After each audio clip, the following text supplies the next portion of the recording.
Jahas, jahas.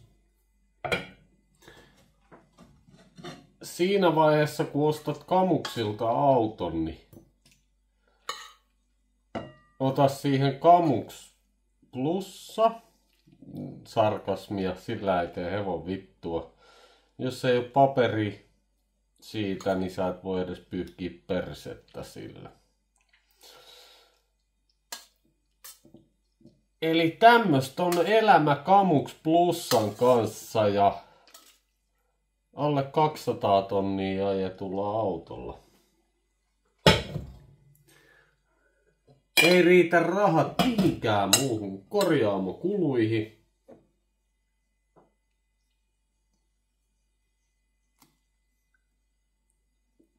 Nyt on lauantai, hyvää viikonloppua.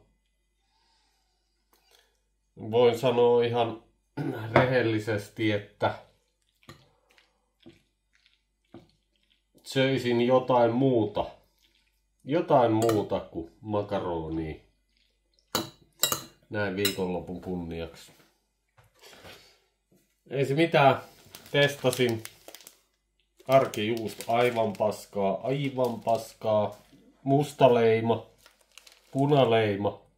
Olisi ollut jees, mutta ei vittu. Ei lompakko anna myötä. Kaikki rahat menee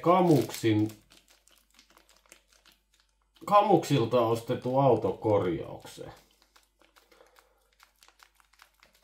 Mutta jokainen tekee valintansa. Ostatko sä Kamuksilta auton, pidät sitä pajalla koko ajan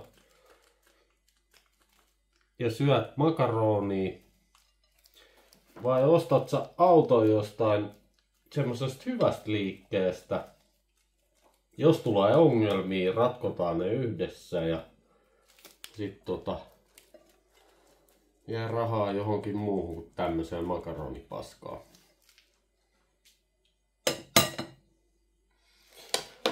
Mä tein virheen. Siitä maksellaan. Tyhmästä päästä kärsii koko ruumis.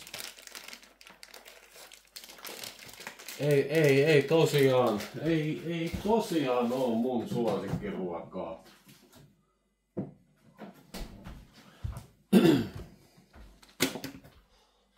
Pakko sanoa, että onneksi on luottotiedot kunnossa, niin saa vittu ketsuppia tähän.